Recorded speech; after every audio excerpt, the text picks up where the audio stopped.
It is a distinct honor and privilege to welcome our guest, never Emmy Award-winning photojournalist and sometime movie reviewer for CBS 6 in Richmond, Virginia, Dr. Chris Jenkins.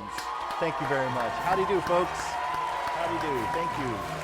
Please, sit down. Sit down. Now, did I get that right? You are a doctor?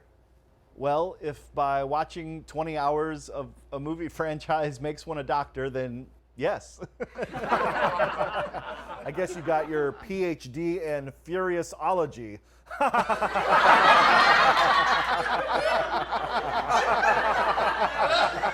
And that's why we're here. This real American hero recently sat down and watched all 9 Fast and Furious films.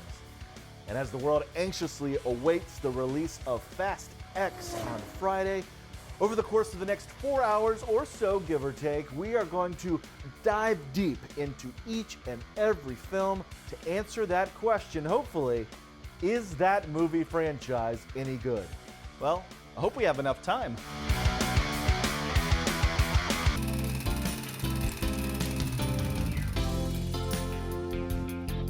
2001's The Fast and the Furious. Let's go for a little ride.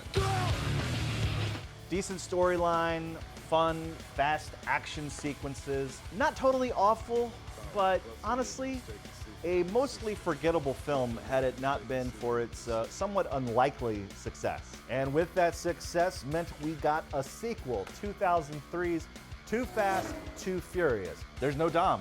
You ready for this? Come on, man. Guns, murderers, and crooked cops. I was made for this, bruh.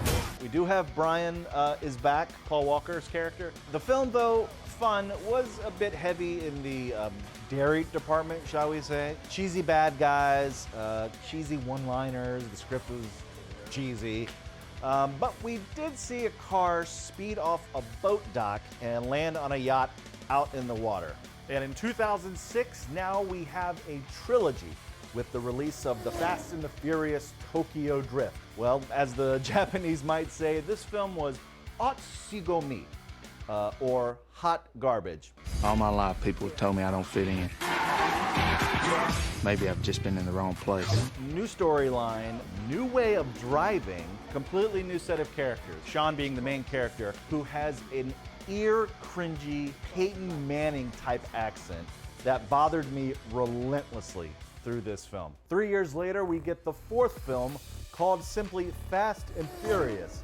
And Doctor, you say this is the beginning of the golden era of the franchise. Indeed, with this film and the preceding 2 films, we really see a rebirth of the franchise. I need your help, Dom. I need your team.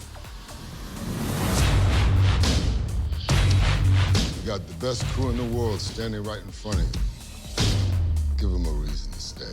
Fast and Furious, Fast 5, and Fast and Furious 6, arguably the best films of the series. If you're new to the series, I almost would recommend starting with the 4th film, kind of like Star Wars. In 2015, we see the release of Furious 7. Now, this is the film where about halfway through filming, actor Paul Walker dies in a fiery car crash. So my interest in the Fast saga really started to wane during this one and the 2 films that come afterwards. And I found myself mostly shopping online for a sofa couch. One last ride. So with Furious 7, obviously the big deal with that is seeing how the filmmakers are going to deal with the loss of Walker. And so the end of the film, that scene where we see that is by far the most memorable scene and easily the most emotional scene of the entire series. Along with Fate of the Furious and F9, these films are largely similar with a continuing storyline, stunts again going bigger and badder to the point of absurdity. Hold on. Tell me you're not thinking what I think you're thinking. There's no bridge! Oh, hell no.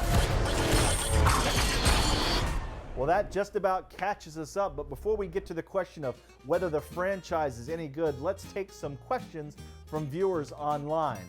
Raw Joe 1025 says, who do you think the best driver in the series is? I mean, I want to say Dom. He destroyed so many cars. I'm going to disqualify him just for that. I guess I'll go with Brian. Maybe Letty. That's a tough one. Keith Beef asks, if the series was to be made into a musical, what would be the opening musical number? Musical. Fast and Furious, the musical. Okay. Yeah, that would be cool. I guess it'd have to be Tracy Chapman, Fast Car. Who got a fast car? Drive away. We gotta make a decision. Of course, of course. Okay, we'll do one more. Brentworth says FMK Hobbs Shaw Dom. Is that a reference to something? I don't know what that means. I don't get that reference.